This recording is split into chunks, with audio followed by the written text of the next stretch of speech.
അൽഹംദുലില്ലാഹി റബ്ബിൽ ആലമീൻ അസ്സലാത്തു വസ്സലാമു അലാ റസൂലില്ലാ വഅലാ ആലിഹി വസഹ്ബിഹി അജ്മഈൻ അമ്മാ ബഅദ്. ഇന്നൽ ഹംദലില്ലാഹി നഹ്മദുഹു വനസ്തഈനുഹു വനസ്തഗ്ഫിറുഹു വനഊദു ബില്ലാഹി മിൻ ശുറൂരി അൻഫുസിനാ വമിൻ സയ്യിആതി അഅ്മാലിനാ മൻ യഹ്ദിഹില്ലാഹു ഫലാ മുളില്ല ലഹു വമൻ യുദ്ലിൽഹു ഫലാ ഹാദിയ ലഹു. أشهد أن لا إله إلا الله وحده لا شريك له وأشهد أن محمدا عبده ورسوله وأرسله بالهدى ودين الحق ليظهره على الدين كله ولو كره المشركون. اللهم صل على محمد وعلى آل محمد كما صليت على إبراهيم وعلى آل إبراهيم وبارك على محمد وعلى آل محمد كما باركت على إبراهيم وعلى آل إبراهيم إنك حميد مجيد. أما بعد فإن خير الحديث كتاب الله خير الهدي هدي محمد صلى الله عليه وسلم وشر الأمور محدثاتها وكل محدثة بدعة وكل بدعة ضلالة وكل ضلالة في النار. نحمدك يا منان أوضحت لنا سبل الهداية وأصحت عن بصائرنا بشوة الغوايا ونصلي ونسلم على من أرسلت إلينا شاهدا ومبشرا ونذيرا وداعيا إلى الله بإذنه وهو سراجا منيرا. أعوذ بالله من الشيطان الرجيم. بسم الله الرحمن الرحيم. يا أيها الذين آمنوا اتقوا الله حق تقاته ولا تموتن إلا وأنتم مسلمون. يا أيها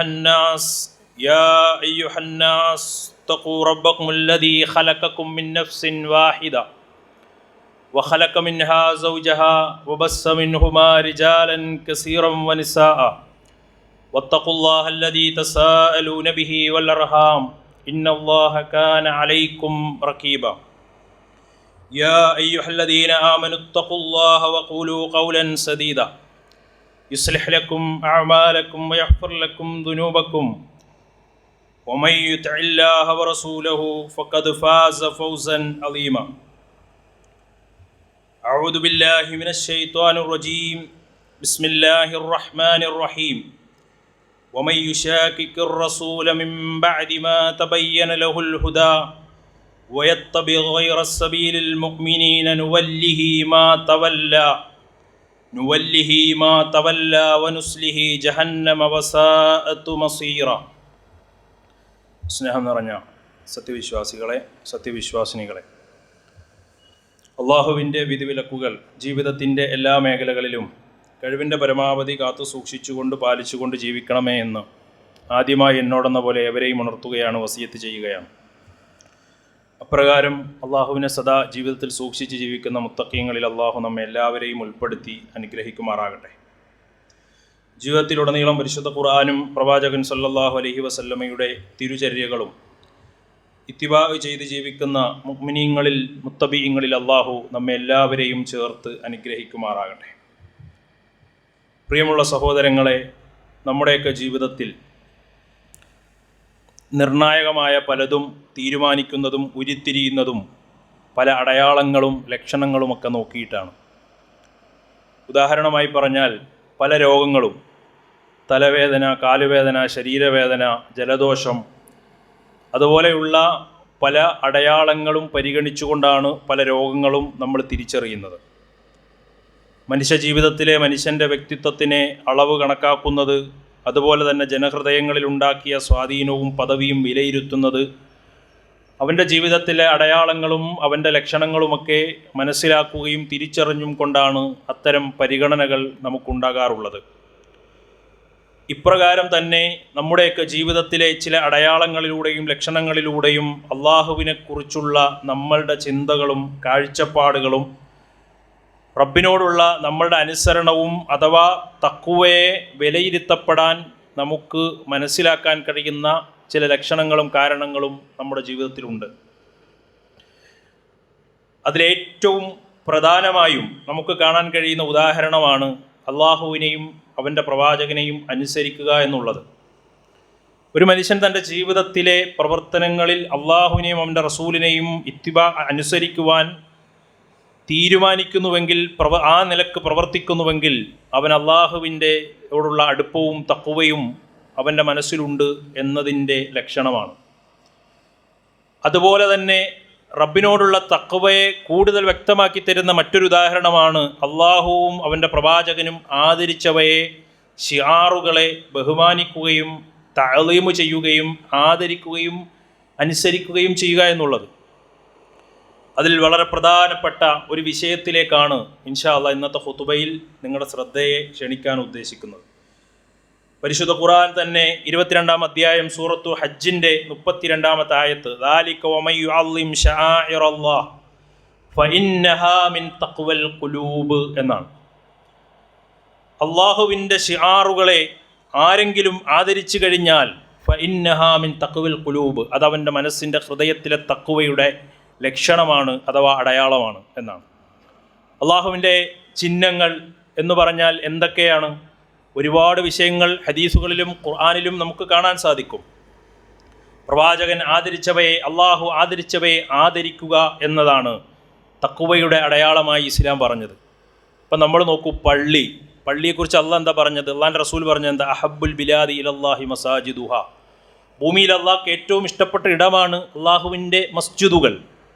ആ മസ്ജിദുകളെ നമുക്കിഷ്ടമാണ്, ആ മസ്ജിദുകളിൽ പ്രവേശിക്കുന്നത് നമുക്ക് താല്പര്യമാണ്, അവിടെ ഇരിക്കുമ്പോൾ നമുക്ക് സമാധാനമാണ്, ആശ്വാസമാണ്, നമ്മുടെ അവലംബമായി നമുക്ക് സമാധാനത്തിനും ശാന്തിക്കുമൊക്കെ വന്നു ചേരാനുള്ള ഇടമായി, റബ്ബിലേക്ക് തിരിയാനുള്ള ഇടമായി പള്ളിയെ ഒരാൾ കാണുന്നുണ്ടെങ്കിൽ അവൻ്റെ മനസ്സിൽ അള്ളാഹുവിനോടുള്ള സൂക്ഷ്മത ഉണ്ട് എന്നതിൻ്റെ അടയാളമാണ്. അതുപോലെ മക്ക എന്ന് പറയുന്ന നാടിനെക്കുറിച്ച് അള്ളാഹുവിൻ്റെ റസൂൽ പറഞ്ഞത് എന്താണ്? ഖൈറുൽ അർളി അഹബ്ബുൽ അർളി ഇലല്ലാഹ്, ഭൂമിയിൽ അള്ളാഹുവിന് ഏറ്റവും ഇഷ്ടപ്പെട്ട നാടാണ് മക്ക എന്ന് പറയുന്നത്. ആ മക്കയിലേക്ക് പോകാൻ, ഹറമുകളിലേക്ക് പോകാൻ, ഹജ്ജ് ചെയ്യാൻ, ഉംറ ചെയ്യാൻ, ആ നാടിനെ കാണാൻ, പ്രവാചകൻ ജീവിച്ച നാടിനെ മനസ്സിലാക്കാൻ, ആ ഭൂമിയിലൂടെ നടക്കാൻ ഒരു മനുഷ്യൻ ആഗ്രഹിക്കുകയും സ്വപ്നം കാണുകയും ചെയ്യുന്നുണ്ടെങ്കിൽ അവൻ്റെ തഖ്വയുടെ അടയാളമാണത്. പരിശുദ്ധമായ റമളാനിൽ ലൈലത്തുൽ ഖദറിനെ കുറിച്ച് ഖുർആൻ പറഞ്ഞത് ഏറ്റവും ശ്രേഷ്ഠമായ രാവ് എന്നാണ്. ആ രാവിനെ പ്രതീക്ഷിക്കുകയും ആ രാവിനെ ആഗ്രഹിക്കുകയും ചെയ്യുന്ന ഒരു വിശ്വാസിയുടെ തഖ്വയുടെ അടയാളമാണത്. എന്തിനേറെ പറയുന്നു, ഇന്ന് നമ്മളിപ്പോൾ നിലകൊള്ളുന്ന ഈ വെള്ളിയാഴ്ച ദിവസം യൗമുൽ ജുമുഅ, ആ യൗമുൽ ജുമുഅയെക്കുറിച്ച് പോലും റസൂലുള്ളാഹി സ്വല്ലല്ലാഹി അലൈഹി വസല്ലം പറഞ്ഞത് എന്താണ്? ഇന്ന അഫ്ളല അയ്യാമിക്കും യൗമുൽ ജുമുഅ, ദിവസങ്ങളിലെ ഏറ്റവും ശ്രേഷ്ഠമായ ദിവസമാണ് യൗമുൽ ജുമുഅ. ആ വെള്ളിയാഴ്ചയെ ആഗ്രഹിക്കുകയും വ്യാഴാഴ്ചയാകുമ്പോൾ നാളെ വെള്ളിയാണ് എന്ന് മനസ്സിലൊരു സന്തോഷവും, അതുപോലെ ഇബാദത്തുകൾക്ക് താല്പര്യവും, വെള്ളിയാഴ്ചയെ പരിഗണിക്കുകയും നേരത്തെ പള്ളിയിലേക്ക് വരികയും ഖുതുബ കേൾക്കുകയും ഇബാദത്ത് ചെയ്യുകയും ഒക്കെ ചെയ്യാൻ താല്പര്യത്തോടു കൂടി മുന്നോട്ട് പോകുന്നൊരു വിശ്വാസിയാണെങ്കിൽ അതവൻ്റെ ഹൃദയത്തിലെ തഖ്വയുടെ അടയാളമാണെന്നാണ് ഇസ്ലാം പഠിപ്പിക്കുന്നത്. ഒരു മനുഷ്യൻ്റെ ദമ്, രക്തം, അതുപോലെ തന്നെ അവൻ്റെ ഇർള്, അവൻ്റെ അഭിമാനം, അതുപോലെ തന്നെ അവൻ സമ്പാദിച്ചുണ്ടാക്കിയ അവൻ്റെ സമ്പത്ത്, ഈ കാര്യങ്ങളൊക്കെ പവിത്രമാണ്, ഹുർമത്തുള്ളതാണ്, ആദരിക്കപ്പെടേണ്ടതാണ് എന്ന് ഇസ്ലാം പഠിപ്പിച്ചു. മറ്റുള്ളവനെ അപഹസിക്കാനോ മറ്റുള്ളവനെ പരിഹസിക്കാനോ അവൻ്റെ സമ്പത്ത് കൈക്കലാക്കാനോ അതുപോലെ മറ്റുള്ളവൻ്റെ രക്തം ചീന്താതിരിക്കാനോ ഒക്കെ ശ്രദ്ധിക്കുന്ന ഒരു വിശ്വാസിയാണെങ്കിൽ, അവൻ്റെ നാവിനെ സൂക്ഷിക്കുന്നവനാണെങ്കിൽ അതവൻ്റെ മനസ്സിലെ ഹൃദയത്തിൻ്റെ തഖ്വയുടെ അടയാളമാണ്. അതുപോലെ തന്നെ റസൂലുള്ളാഹി സ്വല്ലല്ലാഹി അലൈഹി വസല്ലം പരിശുദ്ധ ഖുർആൻ തന്നെ പറഞ്ഞതാണ്, ഇന്ന സഫാ വൽ മർവത മിൻ ശആഇരില്ലാഹ്, സഫയും മർവയും അള്ളാഹുവിൻ്റെ ചിഹ്നങ്ങളിൽപ്പെട്ടതാണ്. അതിനെ ആദരിക്കണം, അതിനെ ബഹുമാനിക്കണം, അതിനെ തഅ്ലീം ചെയ്യണം. ഇതൊരു വിശ്വാസിയെ സംബന്ധിച്ചിടത്തോളം അത് അവൻ്റെ മനസ്സിലെ തഖ്വയെ പ്രകടമാക്കുന്ന കാര്യമാണ്. അതുപോലെ തന്നെ വളരെ പ്രാധാന്യമുള്ള, അള്ളാഹു പ്രത്യേകം എടുത്തു പറഞ്ഞ റബ്ബിൻ്റെ ഒരു ചിഹ്നമായി, ഒരു ശിആറായി അള്ളാഹു പറഞ്ഞ ഒരു വിഷയമാണ്, പ്രിയമുള്ളവരെ, അള്ളാഹു നിശ്ചയിക്കപ്പെട്ട മാസങ്ങളിലെ മുഹറം എന്ന് പറയുന്ന മാസം. ആ മാസം റബ്ബിൻ്റെ അള്ളാഹു അടയാളമായി പഠിപ്പിച്ചതാണ്. അതുകൊണ്ട് അതിൻ്റെ പവിത്രതയെ റബ്ബ് കണക്കാക്കിയതുപോലെ മനസ്സിലാക്കാൻ കഴിയുന്ന ഒരു വിശ്വാസിയാണെങ്കിൽ നമ്മളുടെ മനസ്സിൽ തഖ്വയുണ്ട് എന്നാണ് അതിൻ്റെ അടയാളം. നിങ്ങൾ ആലോചിച്ച് നോക്ക്, ഇപ്പോൾ ദുൽഹിജ്ജ തീരാൻ പോവാണ്, മുഹറത്തിലേക്ക് നമ്മൾ പ്രവേശിക്കാൻ പോവുക. എത്ര ആളുകൾ അത് മനസ്സിലാക്കിയിട്ടുണ്ട്, ചിന്തിച്ചിട്ടുണ്ട്? മുഹറം വരുന്നു, ഒരു വർഷം ഇതാ അറബി കലണ്ടറിലെ, ഹിജ്റ കലണ്ടറിൽ ഒരു വർഷം കഴിയാൻ പോവുകയാണ്, അടുത്തൊരു വർഷം ആരംഭിക്കാൻ പോവുകയാണ്, മുഹറത്തിലേക്ക് ഇനി എത്ര ദിവസമുണ്ട് എന്ന് നമ്മൾ കണക്കാക്കിയിട്ടുണ്ടോ, ആലോചിച്ചിട്ടുണ്ടോ? എന്താണ് മുഹറത്തിൻ്റെ പ്രത്യേകത? ആദ്യമായി മുഹറത്തിൻ്റെ പ്രത്യേകതയും അതിൽ നമ്മൾ എന്ത് നിലപാട് സ്വീകരിക്കണമെന്നും കൃത്യമായി അല്ലാഹു ഖുർആനിൽ പറഞ്ഞിട്ടുണ്ട്. ആകാശഭൂമികളെ സൃഷ്ടിച്ച കാലക്കണക്കെ അനുസരിച്ച് അള്ളാഹു 12 മാസങ്ങളെ നിശ്ചയിച്ചിട്ടുണ്ട്. ഇന്ന ഇദ്ദത ശുഹൂരി ഇൻദല്ലാഹി 12 ശഹ്റൻ. 12 മാസങ്ങളാണ് റബ്ബ് നിശ്ചയിച്ചതാണ്. ആകാശഭൂമികളെ സൃഷ്ടിച്ച കണക്കനുസരിച്ച് അള്ളാഹു സംവിധാനിച്ചതാണത്. അത് പരിശുദ്ധ ഖുർആനിൽ പറഞ്ഞിട്ടുണ്ട്. മിൻഹ അർബഅതു ഹുർമുൻ. ആ 12 മാസങ്ങളിൽ 4 മാസം അള്ളാഹു പ്രത്യേകമായി എടുത്തു പറഞ്ഞതാണ്, അത് പരിശുദ്ധമാണെന്ന് പറഞ്ഞതാണ്. ആ 4 മാസങ്ങളെക്കുറിച്ച് മഹാനായ അബൂബക്കർ സിദ്ദീഖ് റളിയല്ലാഹു അൻഹു റിപ്പോർട്ട് ചെയ്യുന്ന ഹദീസിൽ തിരുമേനി പ്രവാചകൻ സല്ലല്ലാഹു അലൈഹി വസല്ലം പഠിപ്പിക്കുകയാണ്, മിൻഹ അർബഅതു ഹുർമുൻ. ആ 4 മാസങ്ങൾ ഏതൊക്കെയാണ്? സലാസത്തു മുത്തവാലിയാത്തുൻ, സലാസുൻ മുത്തവാലിയാത്തുൻ. 3 മാസങ്ങൾ അടുത്തടുത്ത് വരുന്നതാണ്. ദുൽഖഅദ്, ദുൽഹിജ്ജ വ മുഹറം. ഒന്ന് ദുൽഖഅദാണ്, രണ്ടാമത്തെ ദുൽഹിജ്ജയാണ്, മറ്റൊന്ന് മുഹറമാണ്. പിന്നീടുള്ളത് റജബു മുദർ അല്ലദീ ബൈന ജമാഅദു സാനി വ ശഅബാൻ. ശഅബാനിൻ്റെയും ജമാഅത്ത് സാനിയുടെയും ഇടയിൽ വരുന്ന റജബാണ്. ഈ 4 മാസങ്ങൾ 12 പ്രത്യേകമായി അള്ളാഹു പറഞ്ഞ അടയാളമാണ്. അത് പ്രത്യേകതയുള്ള മാസങ്ങളാണ്. എന്താണ് ആ പ്രത്യേകത? യുദ്ധം നിഷിദ്ധമെന്ന് പറഞ്ഞു. ജാഹിലിയ കാലഘട്ടങ്ങളിൽ ആളുകൾ പോലും ആദരിച്ചൊരു മാസമാണെന്ന് ചരിത്രത്തിൽ നിന്ന് വായിക്കാൻ കഴിയുന്നുണ്ട്. ആ മാസത്തിൽ അക്രമം പാടില്ല എന്ന് പ്രത്യേകം ഖുർആൻ പറഞ്ഞു. ആ മാസത്തിൽ നന്മകൾ അധികരിപ്പിക്കണമെന്ന് പറഞ്ഞു. ആ മാസത്തിൽ തിന്മകളിലേക്ക് പോകാതെ കൂടുതൽ ജാഗ്രത പാലിക്കണമെന്ന് പറഞ്ഞു. ഇങ്ങനെ പറഞ്ഞിട്ടുള്ളൊരു മാസം മാത്രമല്ല, അതിൻ്റെ ഏറ്റവും വലിയ പ്രത്യേകത എന്താ അറിയോ? റമദാനിന് പറയാത്ത, ദുൽഹിജ്ജക്ക് പറയാത്ത, അതുപോലെ തന്നെ മറ്റൊരു മാസങ്ങൾക്കും ശഅബാനിന് പറയാത്ത, മറ്റു റബീഉൽ അവ്വലിന് പറയാത്ത, ഒരു മാസത്തിനും പറയാത്തൊരു പ്രത്യേകത അള്ളാഹു മുഹറം എന്ന് പറഞ്ഞ മാസത്തിന് കൊടുത്തത് എന്താണ്? റസൂലുള്ളാഹി പറഞ്ഞു, ഇമാം മുസ്ലിം 1163 നമ്പറായി കൊടുക്കുന്നു, ഷഹറുല്ലാഹിൽ മുഹറം എന്നതാണ്. അള്ളാഹുവിൻ്റെ പേരിനോട് ചേർത്ത് പറഞ്ഞ ഏക മാസം ഷഹറു, അള്ളാഹുവിൻ്റെ മാസം. എൻ്റെ മാസം എന്ന്, എൻ്റെ വീട് എന്ന് പറയല്ലേ, എൻ്റെ വീട്, എൻ്റെ വാഹനം എന്ന് പറയുന്നത് പോലെ അള്ളാഹിൻ്റെ പേരിനോട് ചേർത്ത് പറഞ്ഞ ഷഹറുല്ലാഹി മുഹറം, അള്ളാഹുവിൻ്റെ മാസമാണ് എന്ന് പറഞ്ഞ ഒരു മാസമാണ്. അതിൻ്റെ ഫളിലാണ് അത് പഠിപ്പിക്കുന്നത്. മാത്രമല്ല, ഇസ്ലാമിക ചരിത്രങ്ങൾ നോക്കുമ്പോൾ ലോകത്ത് കടന്നു വന്ന പ്രവാചകന്മാർ ആ സമൂഹത്തോട് ദഅവത്ത് ചെയ്തപ്പോൾ പല പ്രവാചകന്മാർക്കും പല പീഡനങ്ങളും അനുഭവിക്കേണ്ടി വന്നിട്ടുണ്ട്. പലരെയും നാട്ടിൽ നിന്ന് പുറത്താക്കിയിട്ടുണ്ട്. അവർ ഹിജ്റ ചെയ്തിട്ടുണ്ട്. എല്ലാ പ്രവാചകന്മാരുടെയും ജീവിതത്തിൽ യാത്രകൾ ഉണ്ടായിട്ടുണ്ട്. ആ യാത്രകളിൽ മഹാനായ മൂസാ നബി അലൈഹി ഇസ്ലാമിൻ്റെ ചരിത്രം പറയുന്നിടത്ത് റസൂലുള്ളാഹി പറയുന്നുണ്ട്, റസൂലുള്ളാഹി ഇങ്ങനെ മദീനയിലേക്ക് ചെല്ലുമ്പോൾ അവിടെ യഹൂദികളെ കണ്ടു. അവരിങ്ങനെ ഒരു ദിവസം ആശൂറ അഥവാ മുഹറം 10 അന്ന് നോമ്പെടുക്കുന്നത് കണ്ടു. അപ്പോൾ റസൂലുള്ളാഹി ചോദിച്ചു, കാലു ഹാദ, ഇതെന്താണ് നിങ്ങൾ നോമ്പെടുക്കാൻ കാരണം? യൗമുൻ സാലിഹുൻ, അവർ പറഞ്ഞത് ഇതൊരു നല്ല ദിവസമാണ്. ഹാദാ യൗമുൻ നജല്ലാഹു ബനി ഇസ്രായീല മിൻ അദുവിഹിം, ഇസ്രായേലിയരെ ശത്രുക്കളിൽ നിന്ന് അള്ളാഹു രക്ഷപ്പെടുത്തിയ മാസമാണിത് എന്നവർ പറയാണ്. നജല്ലാഹു ബനി ഇസ്രായേലുകാരെ. വസാമഹു മൂസാ നബി അതുകൊണ്ട് നോമ്പെടുത്തിട്ടുണ്ട്. ഖാല, അപ്പം നബി പറഞ്ഞു, അന ഹഖു ബി മൂസാ മിൻകും, നിങ്ങളെക്കാൾ മൂസാ നബിയോട് അടുത്ത് ഞങ്ങളാണ്. വസാമഹു, അതുകൊണ്ട് നബി നോമ്പെടുക്കുകയും അമറ ബിസിയാമിഹി, ആ ദിവസം നോമ്പെടുക്കാൻ സ്വഹാബത്തിനോട് കൽപ്പിക്കുകയും ചെയ്തു എന്ന് ഹദീസുകളിൽ കാണാൻ കഴിയും. മാത്രമല്ല, ചരിത്രത്തിൽ യൂനിസ് നബി അലൈഹി സ്വലാം മത്സ്യത്തിൻ്റെ വയറ്റിൽ പോയ ചരിത്രം നമുക്കറിയാം. യൂനിസ് നബി അലൈഹി സ്വലാം മത്സ്യത്തിൻ്റെ വയറ്റിൽ നിന്ന് രക്ഷപ്പെട്ട മാസമാണ് മുഹറം എന്നും ചരിത്രത്തിൽ കാണാൻ കഴിയുന്നുണ്ട്. അല്ലാഹു അലം. ഏതാണെങ്കിലും അള്ളാഹു പ്രവാചകന്മാരെ രക്ഷപ്പെടുത്തിയ മാസം.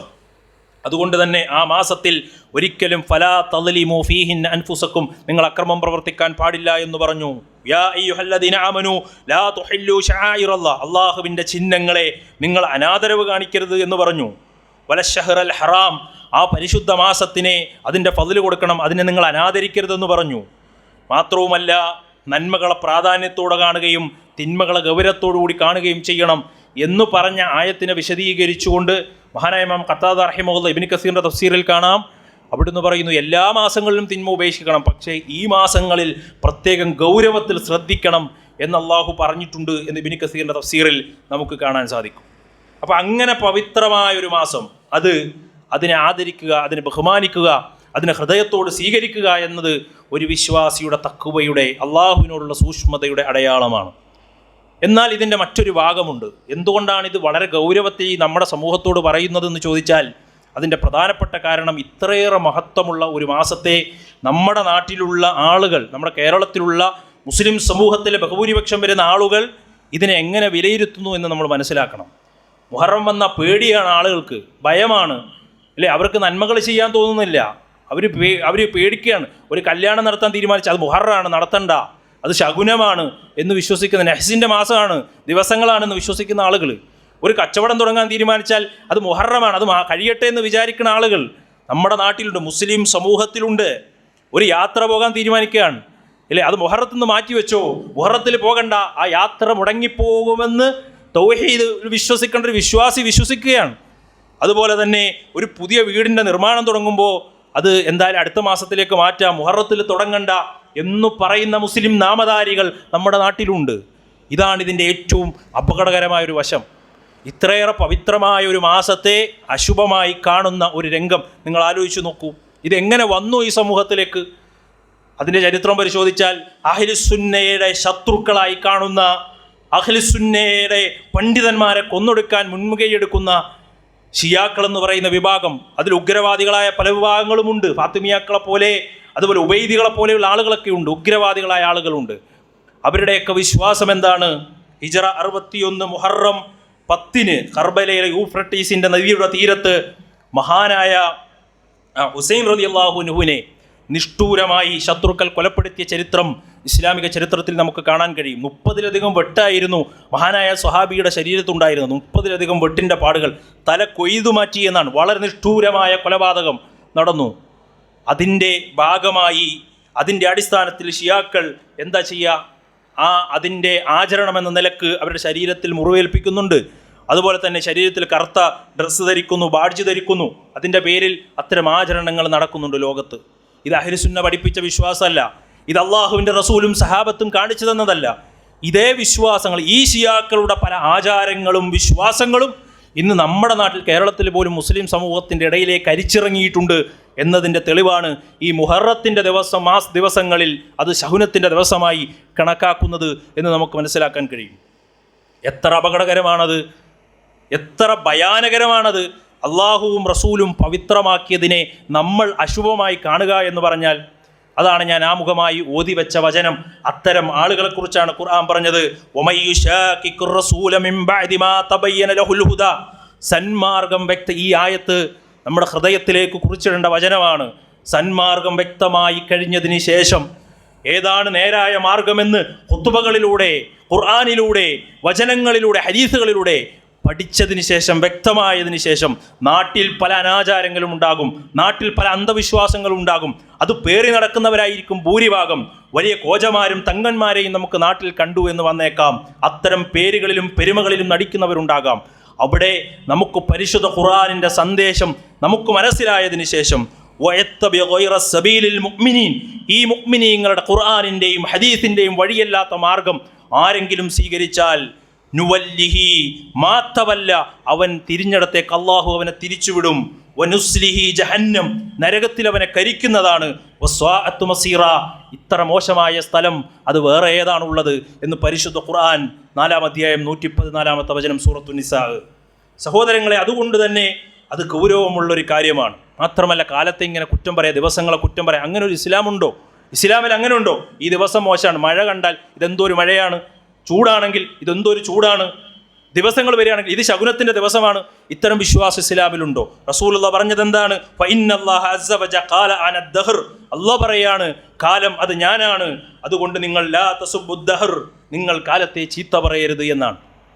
ഇത് ഇന്നത്തെ സമൂഹത്തിൽ സംഭവിച്ചുകൊണ്ടിരിക്കുന്ന കാര്യങ്ങളാണ്.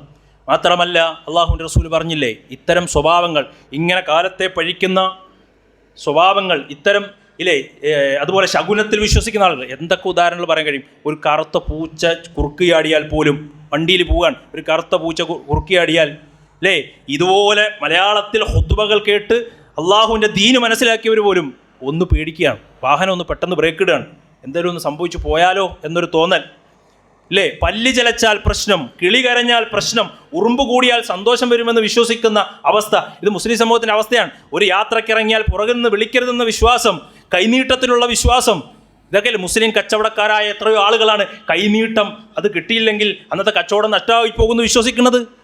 കന്നിമൂലയിലുള്ള വിശ്വാസം, ഇതൊക്കെ മുസ്ലിം സമൂഹത്തിൽ ഇന്ന് നടന്നുകൊണ്ടിരിക്കുന്ന കാര്യമാണ്. അതുപോലെ ചൊവ്വയും ശനിയും അതൊക്കെ ശകുനമാണ്, അന്നത്തെ ദിവസം നല്ല കാര്യങ്ങൾ ചെയ്യരുത്. അല്ലേ? മന്ത്രിമാരുടെ വാഹനവുമായി ബന്ധപ്പെട്ട് നമ്പറിൻ്റെ കാര്യത്തിൽ ഇപ്പോൾ ഒരു ചർച്ച ഉണ്ടായില്ലേ? 13ാമത്തെ നമ്പർ പ്രശ്നമാണ്, അത്തരം റൂം പ്രശ്നമാണ്, 13ാം നമ്പർ വാഹനം പ്രശ്നമാണ്. ഇല്ലേ? മുസ്ലിം സമൂഹത്തിലെ ആളുകൾ പോലും ഈ വിശ്വാസം പേറിക്കൊണ്ടിരിക്കുന്നു. അത്തീറത്തു ശിർക്കുൻ, അത്തീറത്തു ശിർക്കുൻ, അത്തീറത്തു ശിർക്കുൻ. ശിർക്കാണ് ഇത്തരം ശകുനമെന്ന് റസൂലുള്ള ആവർത്തിച്ച് സഹാബത്തിൻ്റെ മുന്നിൽ പറഞ്ഞ കാര്യമാണ്. അള്ളാഹു നൽകിയ നന്മയെ തടുക്കാൻ ഈ ലോകത്തൊരു പടപ്പുകൾക്കും സാധ്യമല്ല. അള്ളാഹു നൽകിയ ഏതെങ്കിലും ഒരു വിപത്തുണ്ടെങ്കിൽ അതിനെ തടുക്കുവാൻ ഈ ലോകത്ത് ആർക്കും സാധ്യമല്ല. അതാണ് റസൂലുള്ള സഹാബത്തിന് പഠിപ്പിച്ചു കൊടുത്തത്. വഅലം അന്നൽ ഉമ്മത ലൗ ഇജ്തമഅത് അലാ യൻഫഉക ബിശൈഇൻ. നിന്റെ പേരിൽ ആരെങ്കിലും ഒരു സമൂഹം ഒന്നടങ്കം വന്നാലും അള്ളാഹു ഒരു നന്മ ഉദ്ദേശിച്ചിട്ടുണ്ടെങ്കിൽ അത് നടക്കാതെ പോകൂല. ഒരു സമൂഹം ഒന്നടങ്കം നിന്റെ കൂടെ ഉണ്ട്. എത്ര ആളുകൾ നിന്റെ കൂടെ ഉണ്ട്, എത്ര പണം നിനക്കുണ്ട്, എത്ര സമ്പാദ്യമുണ്ട്, എത്ര അധികാരമുണ്ടായാലും അള്ളാഹു ഒരു ഉപദ്രവം നിന്റെ മേൽ വിധിച്ചിട്ടുണ്ടെങ്കിൽ അതിനെ തടുക്കാൻ ഈ ലോകത്ത് ഒരു പടപ്പുകൾക്കും ഒരു ശൈഖിനും ഒരു തങ്ങൾക്കും ഒരു ഏലസിനും ഒരു പട്ടിനും സാധ്യമല്ല എന്ന് ഇസ്ലാം പരിശുദ്ധ ഹദീസുകളിൽ റസൂലുള്ളാഹി സ്വല്ലല്ലാഹു അലൈഹി വസല്ലം പഠിപ്പിക്കുകയാണ്. അല്ലെ? നമസ്കാരം കഴിഞ്ഞിട്ട് അല്ലാഹുമ്മ ലാ മാനി ലിമാ ഖതൈത് വലാ മുഅത്തി ലിമാ മനഅത് എന്ന് ചൊല്ലുന്ന വിശ്വാസിയാണ് ഈ ശിർക്കൻ വിശ്വാസങ്ങൾ ഹൃദയത്തിലേക്ക് സ്വീകരിച്ചുകൊണ്ടിരിക്കുന്നത്. എത്ര കാര്യങ്ങൾ നമുക്ക് കാണാം. ഇത് യഹൂദികളുടെ പണിയാണ് എന്ന് റസൂലുള്ളാഹി ഇന്ന ദാലിക മിൻ സുന്നത്തിൽ യഹൂദ്, ഇത് യഹൂദികളുടെ പണിയാണ് എന്ന് റസൂലുള്ളാഹി സ്വല്ലല്ലാഹി അലൈഹി വസല്ലം. ലാ മിനൽ ഹദീൽ മുസ്ലിമീനൽ മുതവക്കിലീന അലാ ഖാലിഖിഹിം വബാരിദിഹിം. ലോകരക്ഷിതാവായ കാരുണ്യവാനായ അല്ലാഹുവിൽ തവക്കുലാക്കുന്ന മുസ്ലിങ്ങളുടെ മാർഗമല്ല ഇത്. അവർ അചഞ്ചലമായ തൗഹീദിൽ വിശ്വസിക്കുന്നവരായിരിക്കും എന്ന് അള്ളാഹുവിൻ്റെ പ്രവാചകൻ സല്ലല്ലാഹു അലൈഹി വസല്ലം പഠിപ്പിക്കുകയാണ്. സഹോദരങ്ങളെ, അതുകൊണ്ട് തൗഹീദ് നമ്മുടെ മനസ്സുകളിൽ അരക്കിട്ടുറപ്പിക്കണം. തൗഹീദില്ലാതെ ജീവിതത്തിൽ നമുക്ക് രക്ഷയില്ല. തൗഹീദാണ് മർമ്മപ്രധാനം. അത് നമ്മുടെ ഹൃദയത്തിലേക്ക് കയറണം. എന്ത് പ്രശ്നം വന്നാലും അള്ളാഹുവിലേക്ക് തിരിയാൻ കഴിയണം. അത് മക്ബറകളിലേക്കല്ല, ജാറങ്ങളിലേക്കല്ല, പുണ്യപുരുഷന്മാരുടെ അടുത്തേക്കല്ല, അതുപോലെ തന്നെ ഔലിയാക്കന്മാരുടെ അടുത്തേക്കല്ല, തങ്ങന്മാരുടെ അടുത്തേക്കല്ല. ചില്ലിടച്ച ദൈവങ്ങളും ചില്ലിടക്കാത്ത ദൈവങ്ങളും ഇങ്ങനെ 1 കോടി ദൈവങ്ങളുടെ വിശ്വാസത്തിൻ്റെ പിന്നാലെയല്ല പോകേണ്ടത്. ലോകത്തിൻ്റെ രക്ഷിതാവായ, എന്നെ സൃഷ്ടിച്ച് പരിപാലിക്കുന്ന, ഈ അണ്ടഘടകങ്ങളെ പരിപാലിക്കുന്ന ലോകരക്ഷിതാവായ റബ്ബ് എൻ്റെ മുന്നിലുണ്ട്. ആ റബ്ബാണ് എനിക്ക് അന്നം നൽകുന്നത്, ആ റബ്ബാണ് എന്നെ പരിപാലിക്കുന്നത് എന്ന വിശ്വാസം ഉള്ള ഒരു വിശ്വാസിക്ക് ഇത്തരം കാര്യങ്ങളിൽ അവൻ്റെ വിശ്വാസം നഷ്ടപ്പെട്ടു പോകില്ല. ഇത് ഉറപ്പിക്കാൻ നമുക്ക് കഴിയണം. സഹോദരങ്ങളെ, ഈ മാസത്തിൽ നമ്മൾ എന്ത് ചെയ്യണം? റസൂലുള്ളാഹി പറഞ്ഞു, മാ റഅയ്തു നബി സല്ലല്ലാഹു അലൈഹി വസല്ലമ അസ്യാമ യൗമി ഫളല അലാ ഗൈരിഹി ഇല്ല. റമളാൻ കഴിഞ്ഞാൽ ഇത്രയേറെ പ്രാധാന്യത്തോടു കൂടി നോമ്പെടുത്ത മറ്റൊരു മാസവുമില്ല എന്ന് സഹാബിമാർ പറഞ്ഞത് എന്താണ്? യൗമ ആശൂറാഹ്, മുഹറം 10ൻ്റെ നോമ്പാണ്. റസൂലുള്ളാഹി പറയാണ്, റമളാൻ കഴിഞ്ഞാൽ നബി ഏറ്റവും താല്പര്യത്തിൽ നോമ്പെടുത്ത മാസമാണ് മുഹറത്തിലെ നോമ്പ് എന്ന്. മുഹറം 10 നോമ്പുണ്ട്. ആ 10 മാത്രമല്ല നോമ്പ്. റസൂലുള്ളാഹി സ്വല്ലല്ലാഹി അലൈഹി വസല്ലം പറഞ്ഞു, ഇല്ലേ, ഞാൻ റസൂലുള്ളാഹിയുടെ അവസാന വർഷം, ഇല്ലേ, ഇത് യഹൂദികളും എടുക്കുന്നുണ്ടല്ലോ എന്ന് സ്വഹാബിമാർ നബിയോട് പറഞ്ഞപ്പോൾ നബി പറയാണ്, അതിന് വിരുദ്ധമായി ഇൻഷാ അല്ലാഹ് വഇദാ ഖാനൽ ആമുൽ മുഖ്ബിലു ഇൻഷാ അല്ലാഹു സുംനാ അൽ യൗമ താസിഅ, മുഹറം 9 ഞാൻ അടുത്ത വർഷം ജീവിച്ചിരിക്കുന്നുവെങ്കിൽ മുഹറം 9 നോമ്പെടുക്കും എന്ന് റസൂലുള്ളാഹി പഠിപ്പിച്ചു. പക്ഷേ റസൂലുള്ളാഹിന് മുമ്പ് തുവഫിയ റസൂലുള്ളാഹി മരണപ്പെട്ടു.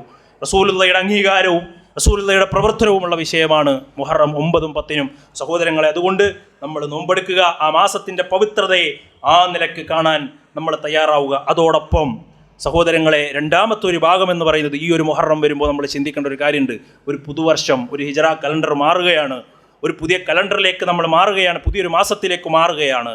ഒരു വിശ്വാസിയെ സംബന്ധിച്ചിടത്തോളം അവൻ്റെ ആയുസ്സിൽ നിന്നൊരു വർഷം പോകുമ്പോൾ എന്താ ചെയ്യേണ്ടത്? സന്തോഷിക്കുകയാണോ വേണ്ടത്? ആഹ്ലാദിക്കുകയാണോ വേണ്ടത്? സാധാരണ നമ്മുടെ നാട്ടിലെ പുതുവർഷത്തിന് ആഹ്ലാദത്തിൻ്റെ ദിവസം ന്യൂ ഇയർ ആണല്ലോ.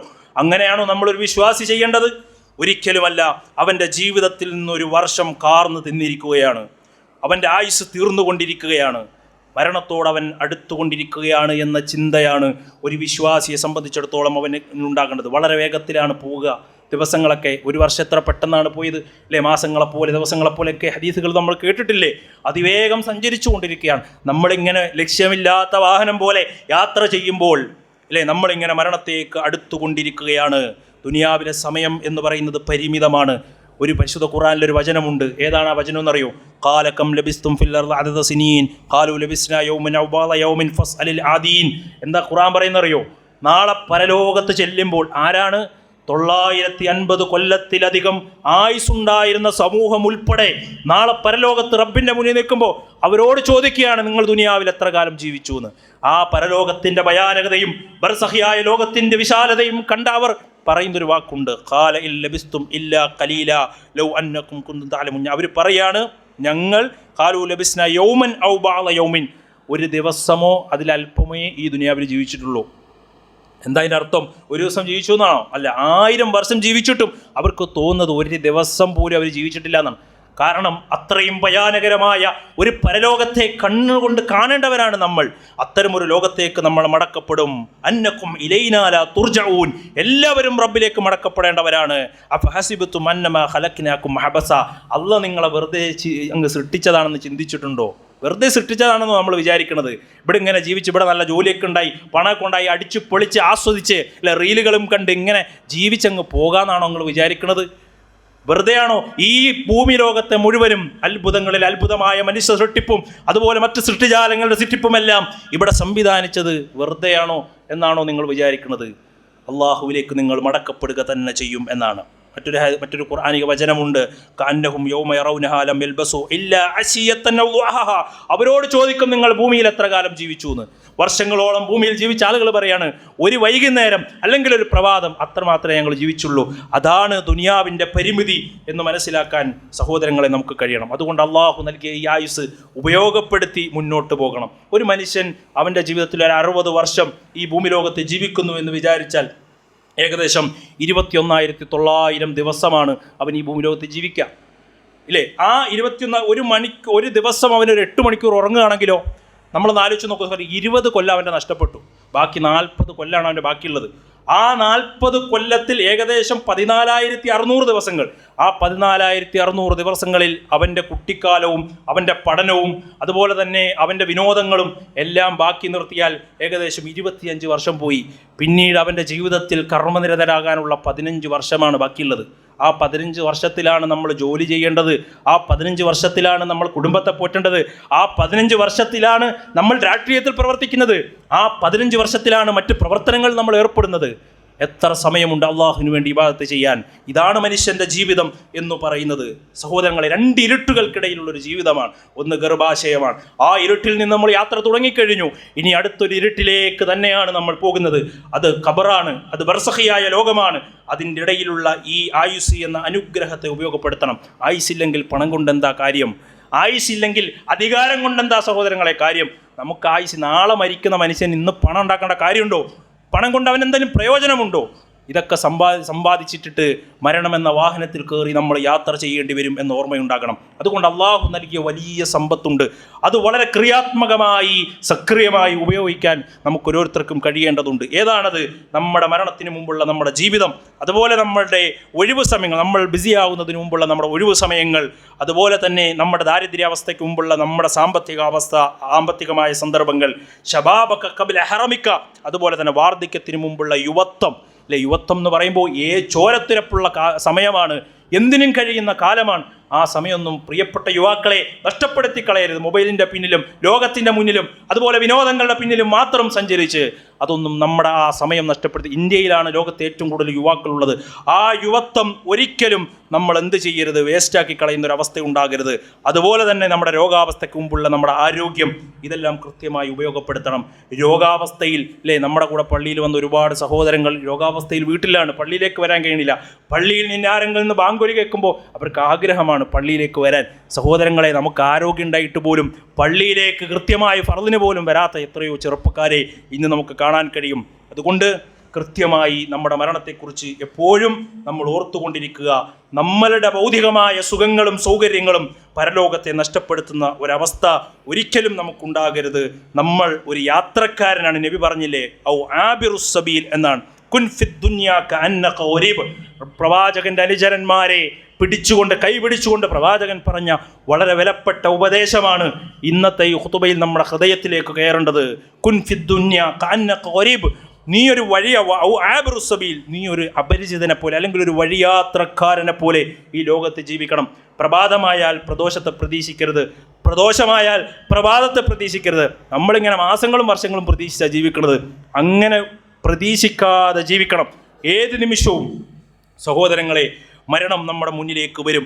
ആ യാത്ര പോകുമ്പോൾ നമ്മുടെ കയ്യിലുള്ള സഞ്ചിയിൽ, നമ്മുടെ കയ്യിലുള്ള കീശയിൽ, നമ്മുടെ കയ്യിലുള്ള കൊട്ടയിൽ എന്തൊക്കെ വാരിയെടുക്കാൻ പറ്റും അതൊക്കെ വാരിയെടുക്കണം. ദിക്റുകളും ദുആകളും നമസ്കാരങ്ങളും ദാനധർമ്മങ്ങളും ഖുർആൻ പഠനങ്ങളും എന്തൊക്കെ ഇബാദത്തുകൾ ഈ ആയുസ് കൊണ്ട് ഉപയോഗപ്പെടുത്താൻ കഴിയുമോ അതെല്ലാം പെറുക്കി വാരിയെടുത്തു കൊണ്ടുപോകണം.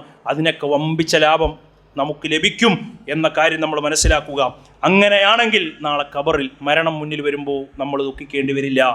പരലോകത്ത് നമുക്ക് നഷ്ടമുണ്ടാകില്ല, നഷ്ടബോധമുണ്ടാകില്ല. കുറഞ്ഞ കാലം, ഈ കുറഞ്ഞ സമയം വളരെ സമഗ്രമായി മുന്നോട്ട് ഗമിക്കാൻ, മുന്നോട്ട് സഞ്ചരിക്കാൻ വിശ്വാസികൾ എന്ന നിലക്ക് നമുക്ക് സാധിക്കണം.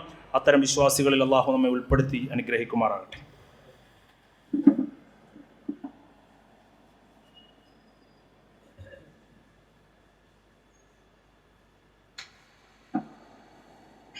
അൽഹംദുലില്ലാഹി റബ്ബിൽ ആലമീൻ വസ്സലാത്തു വസ്സലാമു അലാ റസൂലില്ലാ വഅലാ ആലിഹി വസഹ്ബിഹി അജ്മഈൻ അമ്മാ ബഅദ്. സ്നേഹം നിറഞ്ഞ സത്യവിശ്വാസികളെ, മുഹറം മാസത്തെക്കുറിച്ചാണ്. പുതിയൊരു വർഷത്തിലേക്ക് നമ്മൾ പ്രവേശിക്കുകയാണ്. ഹിജറ 1448 ഒരു വർഷം നമ്മളിലേക്ക് വരികയാണ്. സഹോദരങ്ങളെ, ഓരോ വർഷം കടന്നു പോകുമ്പോഴും ഓരോ നിമിഷം നമ്മൾ ഇന്ന് യാത്രയാകുമ്പോഴും അക്സറുദ്ദിക്ര ഹാദിമുൽ ലദ്ദാത്ത്, എല്ലാ സുഖസൗകര്യങ്ങളെയും തകർത്ത് കളയുന്ന ഒരു യാഥാർത്ഥ്യമാണ് മരണമെന്നും ആ മരണത്തിൽ നിന്ന് ആർക്കും രക്ഷപ്പെടാൻ കഴിയില്ല. ഏറ്റവും നല്ല മനുഷ്യൻ ആ മരണത്തെക്കുറിച്ച് ചിന്തിച്ച് പരലോകത്തിന് വേണ്ടി പണിയെടുക്കുന്നവനാണെന്നും അവനാണ് ബുദ്ധിമാൻ, അക്കിയസ് എന്നുമൊക്കെയാണ് റസൂലുള്ളാഹി സ്വല്ലല്ലാഹു അലൈഹി വസല്ലം പറഞ്ഞത്. സ്വർഗം ലഭിക്കുന്നവ അവർക്കാണ്. റസൂലുള്ളാഹി പരിശുദ്ധ ഖുർആനിൽ അല്ലാഹു പറഞ്ഞില്ലേ, അമ്മാമൻ തഗാ, ആരതിര് കവിയുകയും. ഇതെല്ലാം കേട്ടിട്ടും ഈ ഒരു ചെവിയോടെ കേട്ട് മറു ചെവിയിലൂടെ കളയുന്ന ആളുകളുണ്ടെങ്കിൽ, വാതറൽ ഹയാത്തി ദുനിയ, ദുനിയാവിൻ്റെ ജീവിതത്തിന് താല്പര്യം പ്രാധാന്യം കൊടുക്കുകയും ചെയ്യുന്നവരുണ്ടെങ്കിൽ അവർക്കല്ല സ്വർഗം. ഫഇന്നൽ ജഹീമ ഇയൽ മഅ്വാ, കത്തിജ്വലിക്കുന്ന നരകമാണ് അവർക്കുള്ളത്.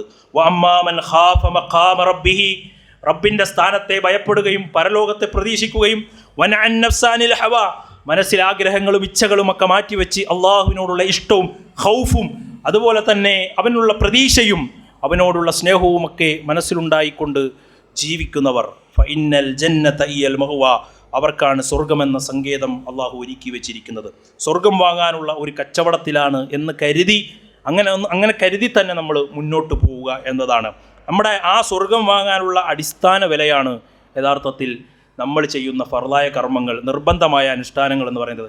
ആ ഫർളായ കർമ്മങ്ങളിൽ വീഴ്ച വരുത്തിയാൽ സ്വർഗം നമുക്ക് നഷ്ടപ്പെടും. ആ സ്വർഗത്തിൻ്റെ ഉന്നതമായ പദവികൾ വേണ്ടോ, ഐച്ഛികമായ കർമ്മങ്ങൾ ധാരാളമായി വർദ്ധിപ്പിച്ചുകൊണ്ട് നമ്മൾ മുന്നോട്ട് പോകുക. അങ്ങനെയാണെങ്കിൽ ആ ഇടപാടിൽ നമുക്ക് നഷ്ടം വരില്ല, ആ കച്ചവടം നമുക്ക് നഷ്ടമാകില്ല. അതല്ല എങ്കിൽ ആ കച്ചവടം നമുക്ക് നഷ്ടമാകും എന്ന ചിന്ത നമുക്കുണ്ടാകണം. ലാ യഅതി അലൈക്കും സമാനുൻ ഇല്ലല്ലദീന ബഅദഹു ശർറും മിൻഹു. റസൂലുള്ളാഹി പറഞ്ഞില്ലേ, ഓരോ കാലഘട്ടവും മോശമാണ്, നമുക്ക് പിന്നീട് ആക്കാമെന്ന്. പലരും ചെറുപ്പക്കാരൊക്കെ വിചാരിക്കണം അങ്ങനെയാണ്, കുറേ കൂടെ അങ്ങോട്ട് പോട്ടെ, പിന്നീട് നന്നാവാം, പിന്നീട് ശരിയാക്കാം, നിസ്കാരമൊക്കെ പിന്നീട് നന്നാക്കാമെന്നാണ് വിചാരിക്കുന്നത്. ഓരോ കാലഘട്ടവും പിന്നീട് മോശമായി കൊണ്ടേ ഇരിക്കുകയാണ് എന്ന ചിന്ത നമുക്കുണ്ടാകണം. നമ്മൾ ചങ്ങനാശ്ശേരി റെയിൽവേ സ്റ്റേഷനിൽ നിന്ന് കോഴിക്കോടേക്ക് ട്രെയിൻ കയറിയാൽ ആ ട്രെയിൻ ഇങ്ങനെ സ്റ്റാർട്ട് ചെയ്ത് ഇങ്ങനെ പോകുമ്പോൾ ഇങ്ങനെ കോട്ടയം എറണാകുളം എത്തുമ്പോൾ എന്താ സംഭവിക്കുക, നമ്മുടെ യാത്രയുടെ ദൂരം കുറയുകയാണ്. അതിങ്ങനെ തൃശ്ശൂർ എത്തുമ്പോൾ വീണ്ടും കുറയുകയാണ്, പകുതി പിന്നിട്ടു അല്ലേ. അതുപോലെ നമ്മൾ ഉമ്മയുടെ ഗർഭത്തിൽ നിന്ന് യാത്ര തുടങ്ങി മരണത്തിലേക്ക് ഇങ്ങനെ യാത്ര, പലരും പകുതി പിന്നിട്ടവരുണ്ട് അല്ലേ, ഇപ്പോൾ മുക്കാഭാഗവും പിന്നിട്ടവരുണ്ട്. അതുപോലെ ആ യാത്ര തുടങ്ങിക്കഴിഞ്ഞു, എവിടെയാണ് അവസാനിക്കുകയെന്നറിയില്ല. നമുക്കുള്ള ആ ആയുസ്സിൻ്റെ ദൂരം അത് വളരെ കുറഞ്ഞിരിക്കുകയാണ് അല്ലേ. നമ്മുടെ അക്കൗണ്ടിൽ, നമ്മുടെ പേഴ്സിൽ 10,000 രൂപ ഉണ്ടെങ്കിൽ അതിങ്ങനെ ചിലവാകുമ്പോൾ നമ്മളിങ്ങനെ ആലോചിക്കും, കുറഞ്ഞു വരികയാണല്ലോ അല്ലേ, പൈസ കുറഞ്ഞു വരികയാണല്ലോ എന്ന് നമ്മൾ ചിന്തിക്കും. നമ്മുടെ ആയുസ് കുറയുമ്പോൾ, ഈ ദിവസങ്ങൾ പോകുമ്പോൾ, ഈ മിനിറ്റുകളും സെക്കൻഡുകളും നഷ്ടപ്പെടുമ്പോൾ നമ്മൾ ചിന്തിക്കുന്നുണ്ടോ ഇത് കുറഞ്ഞുകൊണ്ടേ ഇരിക്കുകയാണ് എന്ന ആ ഒരു ബേജാറ് നമുക്കുണ്ടാകുന്നുണ്ടോ എന്നത് പ്രിയമുള്ള സഹോദരങ്ങളെ നമ്മൾ ഓരോരുത്തരും ഗൗരവത്തോടുകൂടി ചിന്തിക്കേണ്ടതാണ്. അതാർക്കും പിടിച്ചു നിർത്താൻ കഴിയില്ല എന്നത് വളരെ പ്രധാനപ്പെട്ട ഒരു കാര്യമാണ്. അതുകൊണ്ട് എന്തൊക്കെ നമുക്ക് ചെയ്യാൻ പറ്റുമോ അതിനുവേണ്ടി ഒരുങ്ങി ഇറങ്ങുക. ഒരു സെക്കൻഡ് പോലും ബാക്കി വെക്കാതെ എൻ്റെ ജീവിതത്തിലേക്ക് ചെയ്തു വെക്കാൻ കഴിയുന്ന നന്മകൾ ചെയ്യണമെന്ന് വിചാരിച്ചുകൊണ്ട് ഇറങ്ങുക. റബ്ബിൻ്റെ മുന്നിൽ എനിക്ക് ഒന്നാമനാകണം, ഈ ചിന്ത. ആനമിനല്ല അവലിൽ മുസ്ലിമീൻ അല്ല, ഞാൻ രണ്ടാമത് മൂന്നാമത് എന്നല്ല, എനിക്ക് അള്ളാൻ്റെ മുന്നിൽ ഒന്നാമൻ. എൻ്റെ പള്ളിയിൽ അള്ളാൻ്റെ മുന്നിൽ ഞാൻ ഒന്നാമനാകണം, എൻ്റെ നാട്ടിൽ ഞാൻ ഒന്നാമനാകണം. ഈ ഒരു ചിന്തയോടുകൂടിയാണ് ഓരോരുത്തരും പ്രവർത്തിക്കേണ്ടത്. ലോകത്തിന് മാതൃകയായി കടന്നു വന്ന ഒരുപാട് പ്രവാചകന്മാരുണ്ട്. ആ പ്രവാചകന്മാരുടെ ചരിത്രം പറഞ്ഞിട്ട് ഖുർആൻ പറയുന്ന ഒരു കാര്യമുണ്ട്. അവരൊക്കെ ഇന്നഹും ഖാനു യുസാരിഊന ഫിൽ ഖൈറാത്ത്, അവരിങ്ങനെ പിന്നാക്കം നിന്നവരല്ല. അവർ നന്മയുടെ കാര്യത്തിൽ, ദീനിൻ്റെ കാര്യത്തിൽ കിടമത്സരം നടത്തി ഓടിയവരായിരുന്നു എന്നാണ്. യദൂനനാ റഅബൻ വറഹബ, ആശിച്ചുകൊണ്ടും പ്രതീക്ഷിച്ചുകൊണ്ടും ആഗ്രഹിച്ചുകൊണ്ടും സ്വർഗം ലക്ഷ്യം കണ്ടുകൊണ്ടും സ്വപ്നം കണ്ടുകൊണ്ടും റബ്ബിൻ്റെ കോടതിയിലേക്ക് ഓടിയെടുത്തവരായിരുന്നു. വഖാനൂ ലനാ ഖാശിഈൻ, താഴ്മ കാണിച്ചുകൊണ്ട് അള്ളാഹുവിൻ്റെ മുന്നിലേക്ക് ഓടിയവരായിരുന്നു എന്ന് കാണാൻ കഴിയും. അവർ ഓരോ പ്രവൃത്തി ചെയ്യുമ്പോഴും വജ്ലത്ത് അന്നഹും ഇലാ റബ്ബിഹിം റാജിഊൻ, റബ്ബിലേക്ക് മടങ്ങേണ്ടവരാണെന്ന ഭയം അവർക്കുണ്ടായിരുന്നു. ഇതാ നമുക്ക് നഷ്ടപ്പെട്ടത്. നമുക്ക് ആ ഭയമില്ല. കർമ്മങ്ങളൊക്കെ പലരും ചെയ്യുന്നുണ്ട്, പക്ഷെ അള്ളാഹു ഇത് സ്വീകരിക്കുമോ എന്ന ഭയം, ആ ഒരു ഹൗഫ് നമുക്ക് നഷ്ടപ്പെട്ടു ഇല്ലേ? മുർജിയാക്കളെ പോലെ, ഖദിരിയാക്കളെ പോലെ ലോകത്ത് പല വിഭാഗങ്ങളുണ്ട്. ചിലർക്ക് അള്ളാഹിനെ പേടി മാത്രം, ചിലർക്ക് അള്ളാഹുവിനോടുള്ള ഇഷ്ടം മാത്രം. നമ്മുടെ നാട്ടിൽ കുറേ സൂഫിയാക്കളുണ്ട്. അവരിങ്ങനെ അള്ളാഹുവിനെ ഭയങ്കര ഇഷ്ടമാണ്, മ്യൂസിക് പാട്ടൊക്കെ ഇട്ട് അള്ളാഹിൻ്റെ പാട്ടൊക്കെ ഇട്ടിട്ട് അങ്ങനെ നടക്കും ഇല്ലേ? ഹറാമായ കാര്യങ്ങളൊക്കെ ചെയ്ത് നടക്കും. പക്ഷെ അള്ളാഹ്ക്ക് ഭയങ്കര ഇഷ്ടമാണ്. അള്ളാഹിനെ പറ്റി ആരെങ്കിലും പറഞ്ഞാൽ അവരുടെ മനസ്സ് വേദനിക്കും ഇല്ലേ? അങ്ങനത്തെ ആളുകളുണ്ട്. അതൊന്നും അഹ്ലുസുന്നയല്ല, അതൊന്നും സലഫിയത്തല്ല. യഥാർത്ഥ അഹ്ലുസുന്ന എന്ന് പറഞ്ഞാൽ അത് അള്ളാഹുവിനോടുള്ള ഇഷ്ടമുണ്ടാകണം, റബ്ബിനോടുള്ള പ്രേമമുണ്ടാകണം, റബ്ബിനോടുള്ള അങ്ങേയറ്റത്തെ സ്നേഹമുണ്ടാകണം, അള്ളാഹുവിനെ കുറിച്ചുള്ള ഭയമുണ്ടാകണം. അതിനേക്കാൾ മുകളിൽ അള്ളാഹുവിനോടുള്ള പ്രതീക്ഷ, എൻ്റെ പാപങ്ങൾ അള്ളാഹ് പുറത്തു തരുമെന്ന പ്രതീക്ഷയും ആ ഒരു റജാവും ഉണ്ടാകണം. ആ നിലക്ക് മുന്നോട്ട് പോകാൻ, അതാണ് പ്രവാചകന്മാരുടെ മാർഗം. ആ മാർഗത്തിൽ മുന്നോട്ട് പോകാൻ പ്രിയമുള്ള സഹോദരങ്ങളെ നമുക്ക് കഴിയണം. അള്ളാഹു അത്തരം വിശ്വാസികളിൽ നമ്മെ ഉൾപ്പെടുത്തി അനുഗ്രഹിക്കുമാറാകട്ടെ. 2-3 കാര്യങ്ങൾ സൂചിപ്പിക്കാനുള്ളത്. ഒന്ന്, പള്ളി പരിപാലന ഫണ്ടാണ്. എല്ലാവരും അള്ളാഹുവിൻ്റെ ഭവനത്തിന് വേണ്ടി ഉദാരമായി സംഭാവന ചെയ്യുക. അള്ളാഹുവിൻ്റെ വീടാണ്, അള്ളാഹുവിൻ്റെ ചിഹ്നമാണ്. ആ ഒരു നിലക്ക് റബ്ബിൻ്റെ ഭവനത്തിന് വേണ്ടി സഹായിക്കുക എന്ന നമ്മുടെ ബാധ്യത എന്ന നിലക്ക് എപ്പോഴും നമ്മൾ പറയുന്നതാണ്. ആത്മാർത്ഥമായി നമ്മളിൽ നിന്ന് കഴിയുന്ന വിഹിതം അള്ളാഹു പള്ളിക്ക് വേണ്ടി നൽകുക. അള്ളാഹു അർഹമായ പ്രതിഫലം നൽകി അനുഗ്രഹിക്കുമാറാകട്ടെ. നമ്മുടെ ജോലിയിലും കച്ചവടത്തിലും എല്ലാം അള്ളാഹു ബർക്കത്ത് നൽകി അനുഗ്രഹിക്കുമാറാകട്ടെ. മറ്റൊരു പ്രധാനപ്പെട്ട വിഷയം, ഇൻഷാ അല്ലാഹ് നാളെ നമ്മുടെ മദ്രസ തുറക്കുകയാണ്. രക്ഷിതാക്കൾ കുട്ടികളെ രാവിലെ 9 മണിക്ക് തന്നെ മദ്രസയിലേക്ക് കൊണ്ടുവരണമെന്ന് പ്രത്യേകം ശ്രദ്ധിക്കുക. പുതിയ അഡ്മിഷനും ആരംഭിക്കുന്നതാണ്, പ്രത്യേകം അത് ശ്രദ്ധിക്കണമെന്ന് ഓർമ്മപ്പെടുത്തുകയാണ്. അതുപോലെ തന്നെ മറ്റൊരു പ്രധാനപ്പെട്ട വിഷയം, നമ്മൾക്ക് അറിയാം, പശ്ചിമേഷ്യയിൽ യുദ്ധഭീതിയിലാണ്, വല്ലാത്ത പ്രയാസത്തിലാണ്. അള്ളാഹു അവർക്ക് എല്ലാ ആശ്വാസങ്ങളും നൽകി അനുഗ്രഹിക്കുമാറാകട്ടെ. ലോകത്തിൻ്റെ വ്യത്യസ്ത ഭാഗങ്ങളിൽ യുദ്ധഭീതികളിൽ പ്രയാസങ്ങൾ അനുഭവിക്കുന്ന സഹോദരങ്ങൾക്ക് അള്ളാഹു അമ്നിനെ, നിർഭയത്വത്തിന് പ്രദാനം ചെയ്യുമാറാകട്ടെ. വിശപ്പിനുള്ള ഭക്ഷണം അള്ളാഹു നൽകി അനുഗ്രഹിക്കുമാറാകട്ടെ. സ്വതന്ത്ര രാജ്യത്തെ, സ്വതന്ത്ര മണ്ണിനെ അള്ളാഹു അവർക്ക് എല്ലാവർക്കും നൽകി അനുഗ്രഹിക്കുമാറാകട്ടെ. ഇസ്ലാമിൻ്റെ ശത്രുക്കളെ അള്ളാഹു കടപുഴക്കി എറിയുമാറാകട്ടെ. അതുപോലെ രോഗം കൊണ്ട് പ്രയാസപ്പെടുന്ന ആളുകൾ, നമ്മുടെ പള്ളിയിൽ നമ്മുടെ കൂടെയുള്ള ഒരുപാട് സഹോദരങ്ങൾ രോഗികളായി പ്രയാസം അനുഭവിക്കുന്നവരുണ്ട്. എല്ലാവരും അവർക്ക് വേണ്ടി ആത്മാർത്ഥമായി ദുആ ചെയ്യുക. എല്ലാവിധ രോഗങ്ങളിൽ നിന്നും അല്ലാഹു ഷിഫാഉൻ ആജിലിനെ സമ്മാനിക്കുമാറാകട്ടെ. പൂർണ്ണ ആരോഗ്യത്തോടുകൂടി ഇബാദത്ത് ചെയ്യാനുള്ള തൗഫീക്ക് നമുക്കും അവർക്കും എല്ലാവർക്കും നൽകി അനുഗ്രഹിക്കുമാറാകട്ടെ. മാരകമായ രോഗങ്ങളിൽ നിന്നും അപകട മരണങ്ങളിൽ നിന്നും അവരെയും അള്ളാഹു കാത്തുരക്ഷിക്കുമാറാകട്ടെ. നമ്മളിൽ നിന്ന് വിട്ടുപിരിഞ്ഞു പോയ സഹോദരങ്ങൾ അള്ളാഹു അവരുടെ ബർസഖിയായ ലോകത്ത് പൂർണ്ണമായ ആഫിയത്തും മഹ്ഫിറത്തും റഹമത്തും അള്ളാഹു പ്രദാനം ചെയ്ത് അനുഗ്രഹിക്കുമാറാകട്ടെ.